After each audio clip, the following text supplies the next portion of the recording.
Hi, everybody.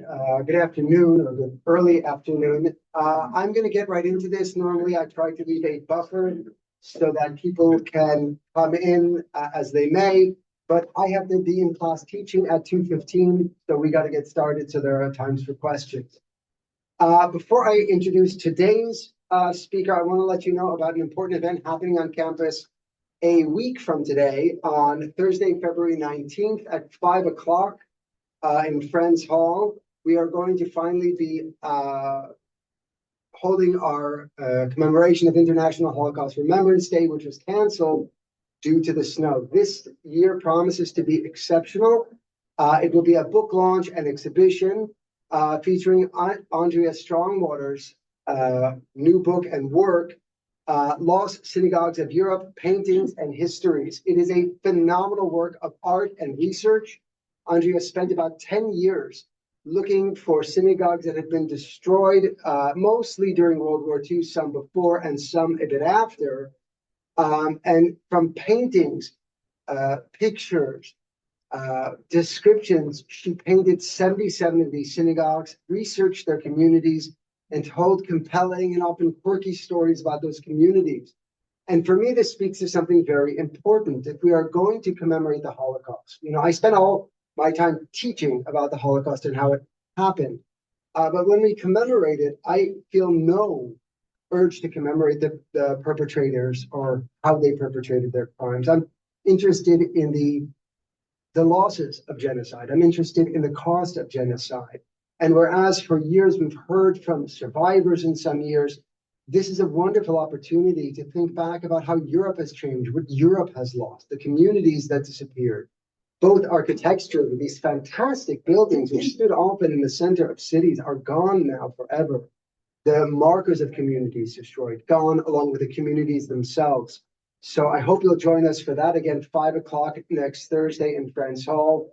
Dr. Jeb will make a proclamation. I'll be interviewing the artist. And we already have on display in the first floor or the third floor of the library when you come in on the right, 22 of Ms. Strongwater's paintings.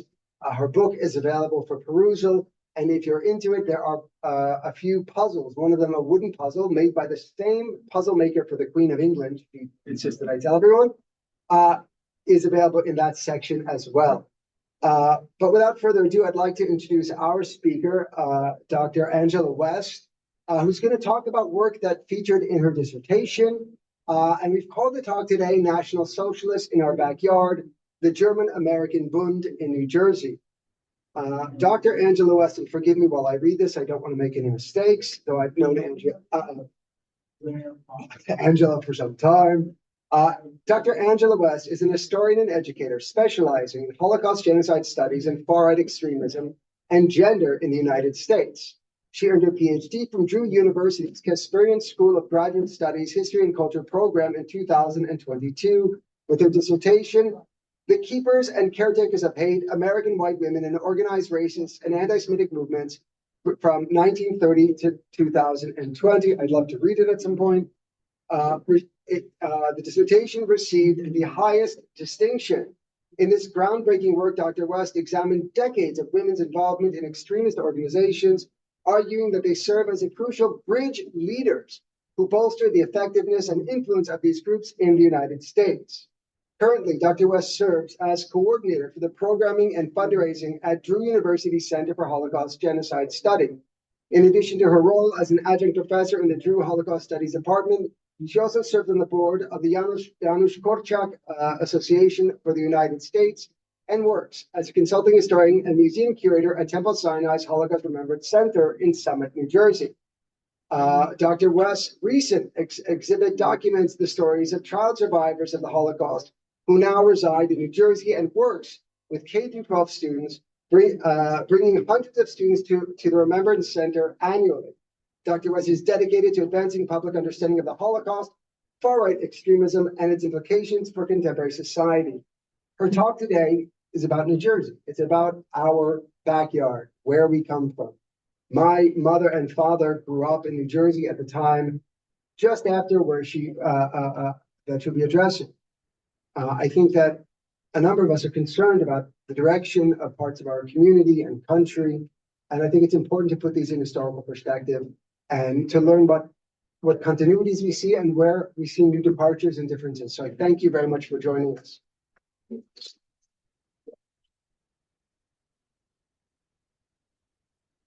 I will waste no time for Jacob's sake. To begin, I just want to talk about terms. I'm going to use terms like movements, organizations, extremism, far-right extremism. They all have specific meanings, but they are all applicable to the German-American Bund, including white supremacy or white supremacist groups.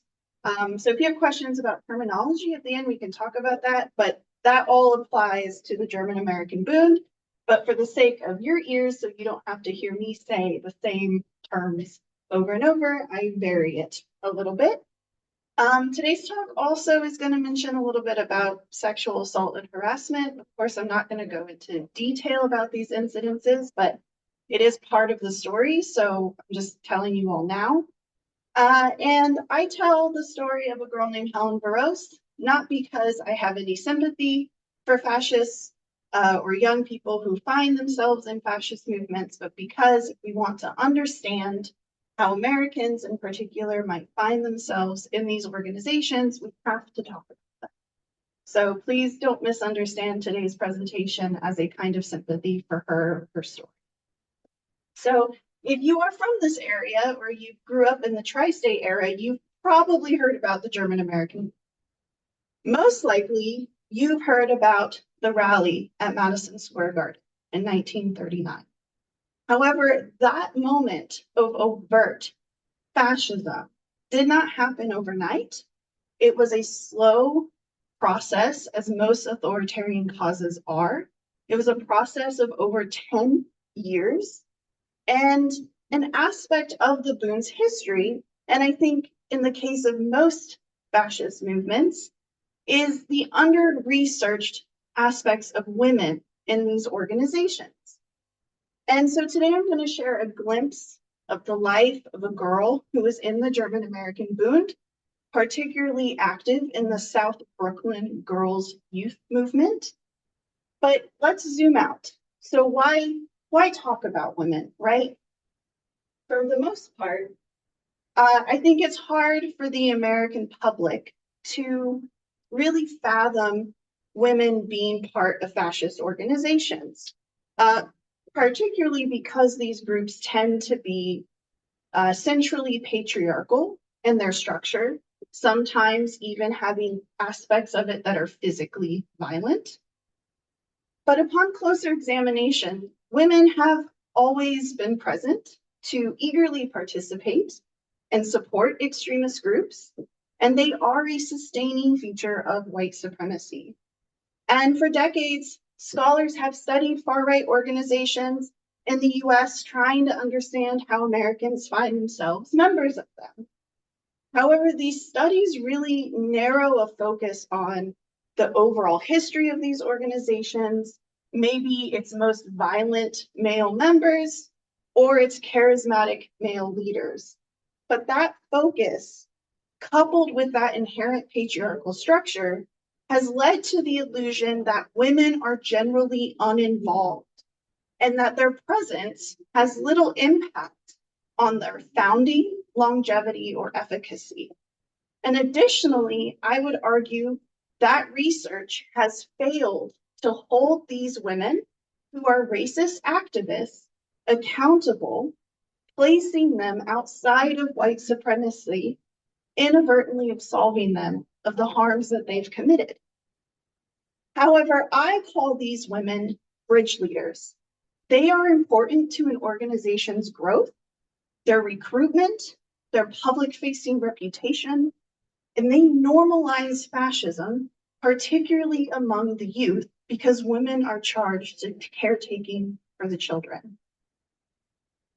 I also think that they don't need to be, and they likely will not be, those leading charismatic male role models.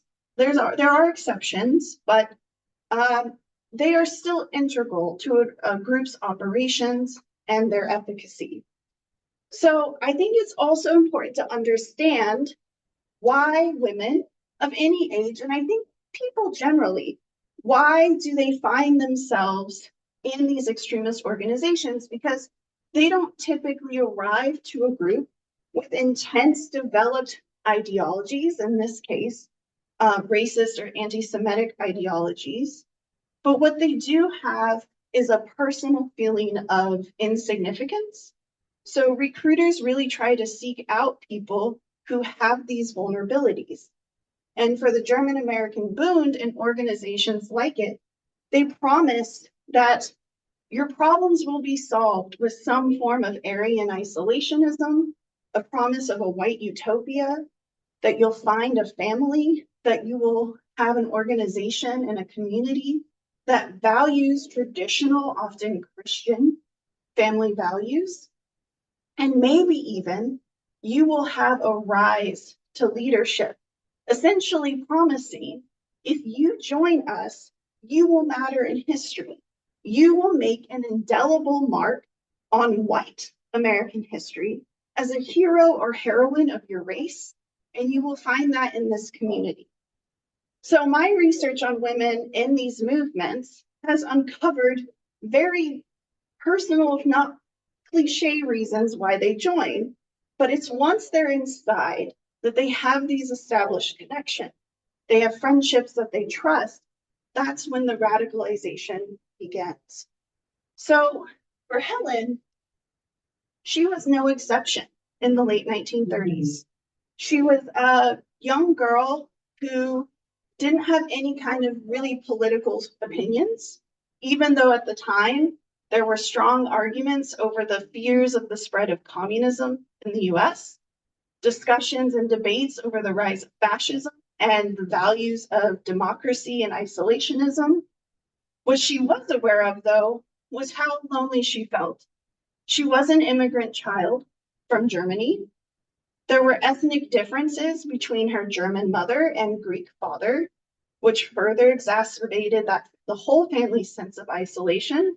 They didn't live in the prominent German neighborhoods in New York or Brooklyn. And they left Germany because her mother's side of the family wouldn't accept that she had a Greek father.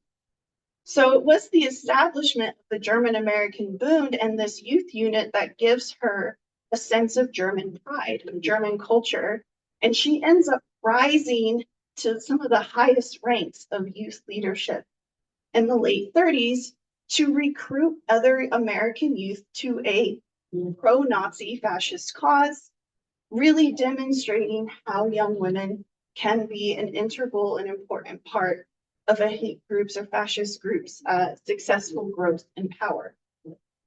So before I talk more about Helen, though, in case you don't know the background of the Bund, I will do a very, very brief overview here. I think the Bund is often misunderstood as sort of this silly little group of wannabe Nazis who were sycophants for Hitler. But in reality, they were just as real and dangerous as any other fascist group in the US at that time. But what made them distinct from other organizations like, say, the Silver Shirts or the American Italian Black Shirts who were fascist and supported Mussolini is that the Bund had financial and transnational ties to Nazi Germany. So their existence occurs because of the Nazi Party. In Germany, they had vision that the United States would eventually become part of Hitler's grandiose plans of a 1,000-year Reich. And so they needed some kind of organization. So the first iteration of this is the Teutonia Society. They're founded in Detroit in 1924. This is a group of men who actually took part in the beer hall putsch in Munich with Adolf Hitler, with that failed coup. They end up fleeing to the United States to avoid insurrection charges. They become employees of the Ford Motor Company. And their whole goal really wasn't to spread fascism. It was to maintain a sense of community until Germany was led by the Nazi Party, and then they would return. But in 1933, Hitler does become chancellor, and they're ordered to disband. And it's Nazi Deputy Rudolf Hess who's charged with creating an American organization with the German-American community as a connection to Nazi Germany. So he decides he's going to establish Friends of New Germany. And this is led by a man named Heinrich Spenknobel, a ridiculous name, but he ends up traveling to Germany to garner Hess's approval to lead this group. And he lies. He says that so many, hundreds of German Americans are ready to join Friends of New Germany to support the Third Reich. In reality, German Americans were actually very resistant to joining any kind of nationalist German organization because of the anti-German sentiment that remained after World War I. So it wasn't as successful as he claimed it was going to be, but he does become the leader and he establishes its primary structure. So he creates the Ordnungsdienst, which is essentially the SA in the US. So they are stormtroopers or brown shirts, whatever you want to call them. They are just unarmed. And you also have a women's auxiliary group. But this organization ends up crashing just as quickly as it began because these brown shirts, with the help of the Ku Klux Klan, by the way, start vandalizing synagogues in Manhattan, particularly during Yom Kippur in 1933. And they also create a huge spectacle over whether or not to fly the swastika during the annual German Day Parade in New York. This catches the attention of New York City's mayor. It also catches the attention of the Non-Sectarian Anti-Nazi League. This was a community-based group that was already calling for the boycott of German goods and protesting what was happening to German Jews in Nazi Germany.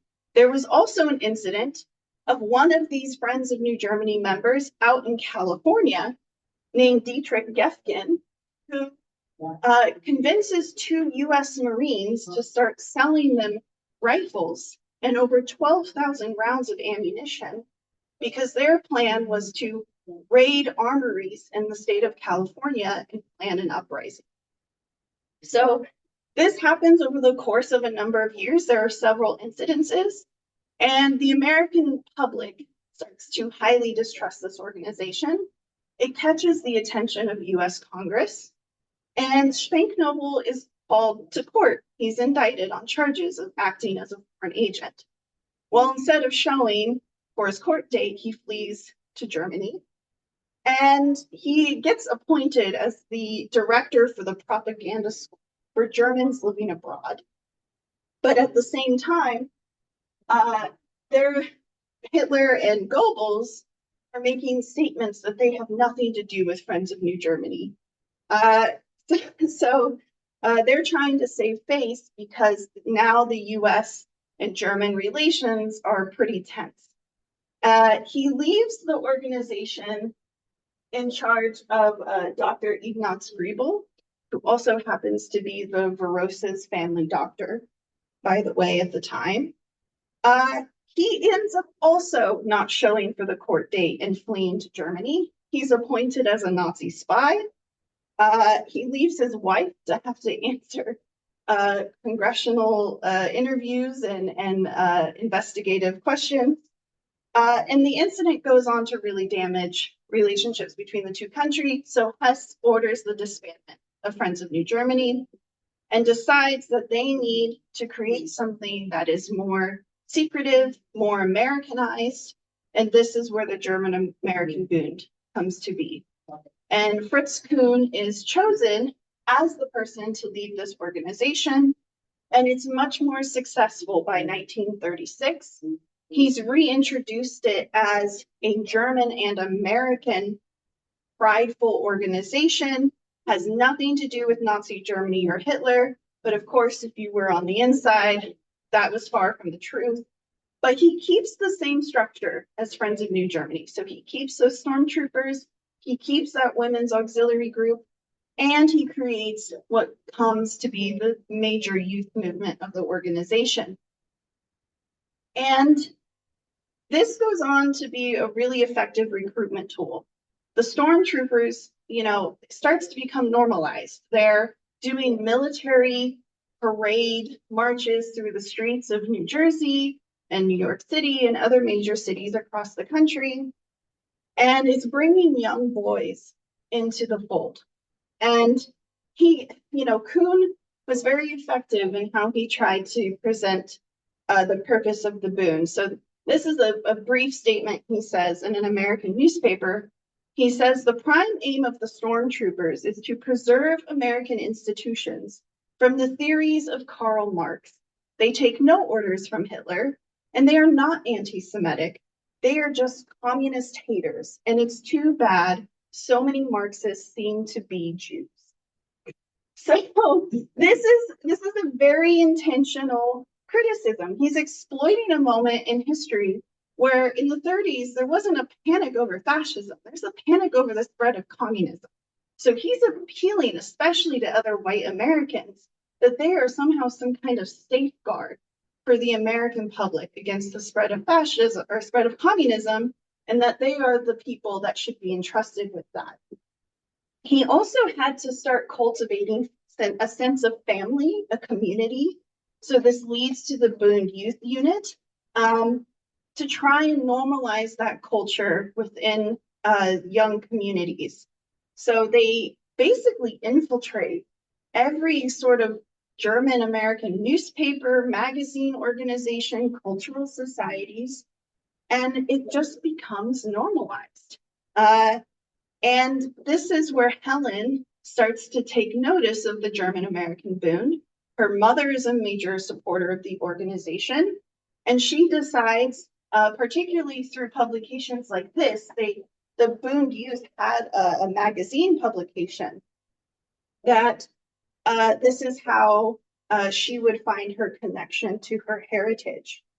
So by 1937, she befriends a girl she calls Ernestine, and she goes on social activities with them. Now remember, this is somebody who's very aware of how lonely she is. She doesn't have a lot of friends. And I have some of her writing about this time. And in one passage, she said, I began a new life, a social life. I had friends to visit, and I was often invited to parties. I was happier than I'd ever been before. But even though the talk among Ernestine's friends was often political, it didn't interfere with our social activities. I was taken out a good deal and enjoyed the companionship of people I liked. That was the important thing to me. So you can start to see how she's being exposed to these dangerous political ideas, but it's being paired with this feeling of friendship, safety, companionship. So she does decide to join this group. She goes to a division meetup in Brooklyn. They meet every Saturday, and the leader of the South Brooklyn Girls Unit at the time was a young 20-something named Tilly Koch. And it's essentially Tilly who finalizes her decision to join. And Tilly was a very strict, disciplined person. She told Helen that if she's going to join, that they are, German girls, that they are disciplined and they take their work seriously.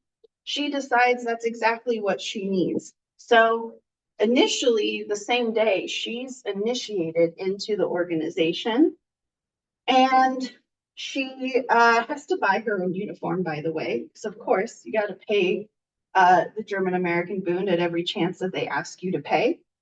And the next weekend, she goes to a meeting again, but it's not quite what it was the previous weekend, where they were very welcoming. They were sitting in a sewing circle. Now they have to learn Nazi songs, the Sieg Heil, the marches, the saluting, the military drills. And so she said the meeting began with them doing a series of Sieg Heil, until he would scream in these girls' faces, Heil, you are to think of Hitler as you Heil. And then they had to study propaganda. They studied Mein Kampf. They were only allowed to speak in German. You would be punished if you spoke in English.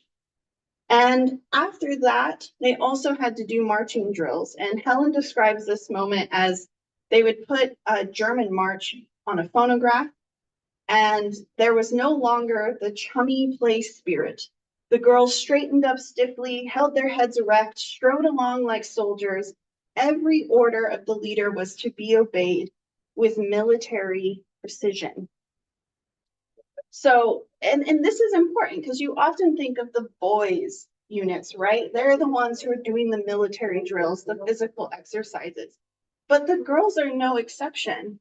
And these sort of exhausting physical periods are correlated with proving their Aryan character and strength on behalf of the Bund and the Reich. But one day, Helen is told by two central figures here, Theodor Dinkelacker, yes, that is his name, and Franz Nicolay, that Tilly Koch has died. She died at the age of 22, and they've chosen Helen to be the new leader of the South Brooklyn unit. Now, according to Helen and her sister Thea, and on the FBI records and congressional testimonies I have, they both claim that Tilly died of pneumonia because she would stand outside of the girls' tents at these Nazi training camps at night to keep the boys from going into the girls' tents. And this is how she gets sick. She contracts pneumonia and dies. And I only found one obituary to her in one of the Bund Youth magazines, but they don't mention her illness. They actually just describe her as a mother to the South Brooklyn girls Bund unit and how greatly missed she will be. Helen reluctantly accepts this, but she starts to think, oh, this is my moment of significance. This is the pinnacle of my rise in the organization. And I probably will never mold girls the way that Tilly has, but this is my opportunity. So when you're chosen as a leader, you have to train for that position. So she's first sent to Camp Siegfried. Now, this is the main camp, the camp of all the camps in the country, which is in Yaphank, Long Island. She has to go for these festivals, a leadership initiation, and more training. And then from there, she was set to take a bus. You could also take a train, but she took a bus to Camp Nordland, which is just over in Andover, New Jersey. She would also spend some time at Camp Bergwald, which is in Bloomingdale, New Jersey, to participate in this leadership training of Nazi propaganda. So when she gets to Camp Siegfried, this is where she meets another man named Frederick Vandenberg. And this is where her whole perspective on the Bund starts to change. He is in charge of Camp Siegfried's youth. And he flatters her. He tells her what a great leader she's going to be, how she'll be the leader of the youth. But then she's at, they had this outdoor film theater. And it was during this production that Frederick Vandenberg ends up grabbing her, dragging her to the side of the theater and physically sexually assaulting her. She runs from the theater. She goes and finds Theodor Dinkelacker to report what Vandenberg had done to her. And he laughs at her and says, "Can't you take it?" And this was really shocking to her. This is not the values and the kinds of ideologies that the German-American Bund espoused. She is not allowed to contact her parents. She is not allowed to leave Camp Siegfried. She is sent to Camp Nordland right away. She arrives there at 4 a.m.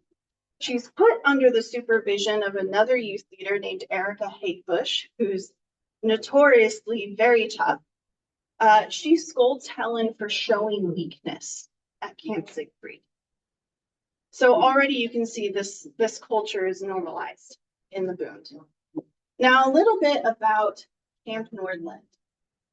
The Bund spent a great deal of time and money on this camp. It brought in a significant amount of income and membership to the organization, not just for the kids, but for German-American families. And just to give you a sense of the kind of language that they would use, to bring people into these camps. This is from a pamphlet from 1937. Our camp is designed principally to be a place which breathes the spirit of New Germany. Conscious of this fact, the camp is consecrated to our youth. It is there that our boys and girls shall be educated. It is there where the spirit of camaraderie and the feeling of belonging to one community is inculcated into them. It is there where they shall learn the you for me, the I for you. It is there where they shall be strengthened and confirmed in National Socialism, so they will be conscious of the role which has been assigned to them as the future carrier of German racial ideas in America. So there's really no mistaking here how this could appeal to young people, how this could appeal to German-American parents. And it's this sort of, I think the language here is important. This is a sort of larger than life messaging, really trying to give everyone a sense of purpose here under the one community, one cause, and, you know, contrast this to how Fritz Kuhn writes about the Bund in American newspapers as being the guard of against communism in America. So it was this kind of language that really kept Helen in the organization, even after experiencing assaults by Frederick Vandenberg, which happens multiple times. He harasses her, he assaults her younger sisters. He's a very problematic individual in her life. But so to return though, she's now at Camp Nordland, and she's there, still not allowed to contact her mother. She's studying Mein Kampf, Der Stürmer, which was the popular Nazi newspaper at the time. They have to listen to lectures by Father Charles Coughlin. And then they have to do all the marching drills, the grueling hikes. She had her own youth unit of young girls, I mean, younger than the age of 10. She was forced to wake them up at 1 a.m. to send them on hikes in the dark. She described them as leaving bruises and scratches all over their bodies. And when she would complain, they would tell her National Socialists show no sympathy, sorrow, or pity. They are supposed to take it.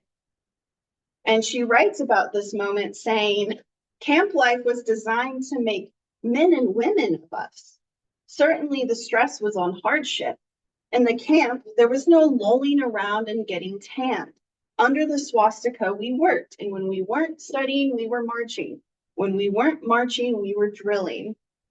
And yes, like the girls in Nazi Germany, the emphasis was on creating these strong Aryan German mothers, that motherhood was their job. But the physical exertions are also important because it was teaching them that they had to be patriotic nurturers, but they also had to be ready combatants. And so Helen decides that she wants to leave. Her mother eventually does come and pick her up. She decides that she's not going to tell her mother exactly what happened because she doesn't want to disappoint her. She's very dedicated to the organization. But of course, 2 days later, Franz Nicolay is in her kitchen. He had a long-standing relationship with her family and convinces her mother that Helen needs to stay in. And she writes quite a bit about this, though he spent over 5 hours trying to convince her to stay in the organization.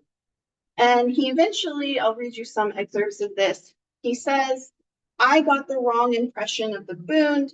The movement was not responsible for the acts of certain individuals.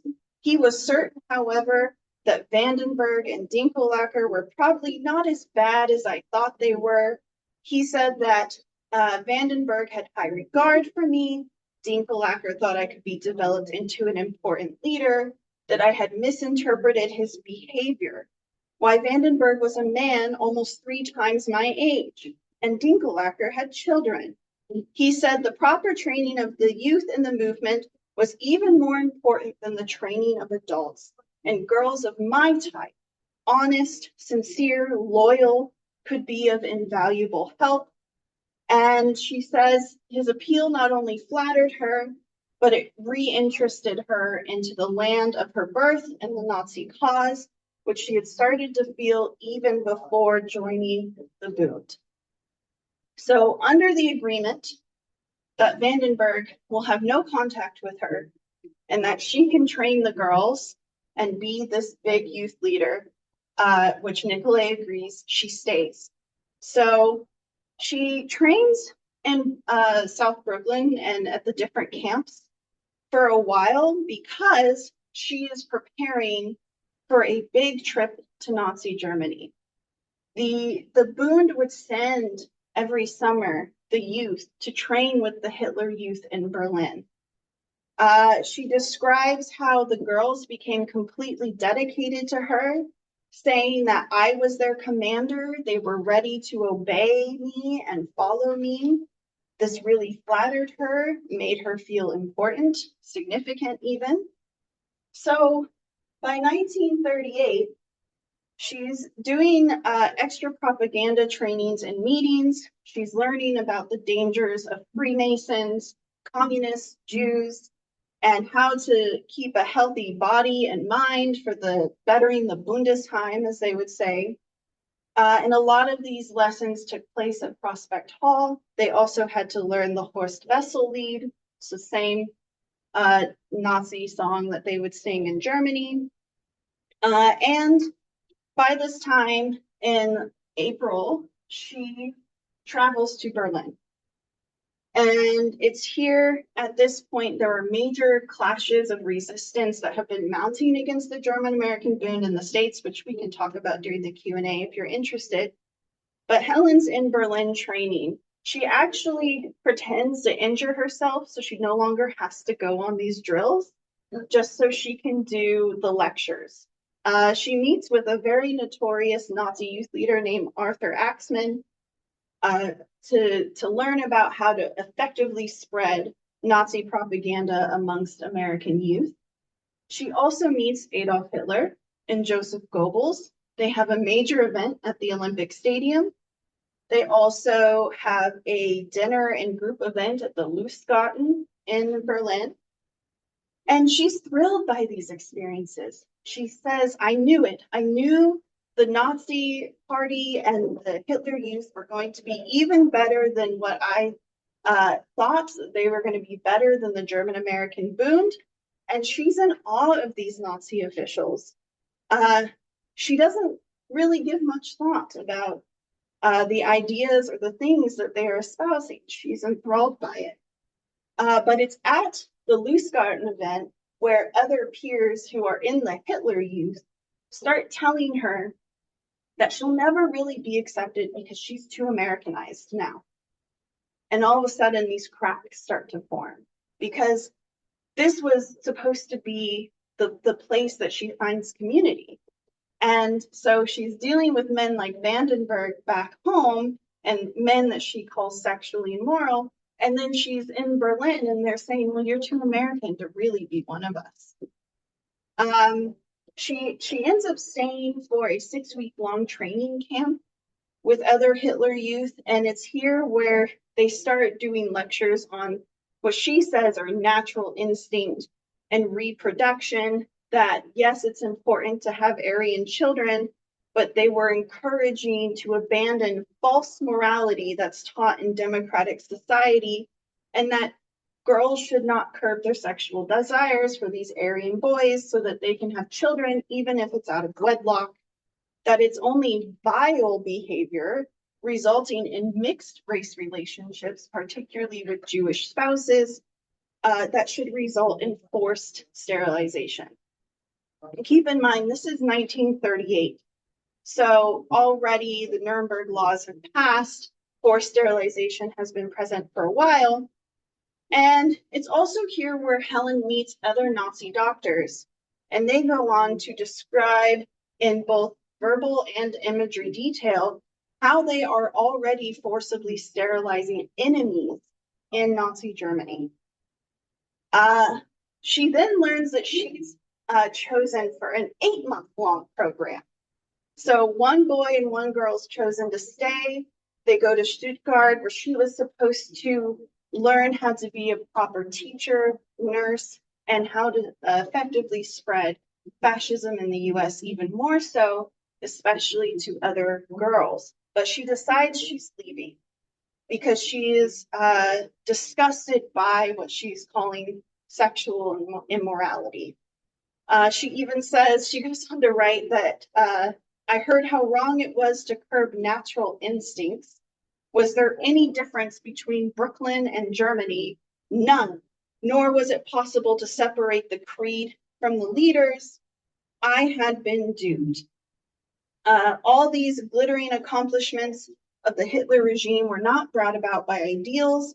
They were brought about by force, by deception, by cheating. They were brought about by men who laughed at every restriction that mankind has been taught to respect. So, you know, I'll re-emphasize this in a moment. She's not offended by forced sterilization. She's not disgusted by it because it is wrong. She finds it embarrassing that they would talk about such things with young women. And so I think it's this mounting feelings, personal reasons, the ignoring of the harassment and sexual assaults by some of the male leaders. There was also inappropriate relationships between these grown men and girls who were 16, 17 years old. And then these sort of lectures that she's hearing in Nazi Germany that finalizes her decision to leave. So, and as early as 1934, you've probably heard about the House Un-American Activities Committee, probably more famously because they heavily contribute to McCarthyism in the 50s. But in the 30s and 40s, they were concerned about fascist groups and other subversive sort of enemy alien operatives. And when Helen leaves the Bund, this is led by a Democrat named Martin Dies from Texas, and he is convinced that the Bund isn't just a subversive organization, but that they have in fact committed acts of treason. And this is true. Helen helped actually spy on the United States government. She delivers secret papers and reports about what the government is doing, what the US military is doing, what US submarines are doing on the East Coast. And she delivers these papers on the docks of New York City, where ships would come in from Germany. She would show up because who would suspect a young teenage girl to be a spy?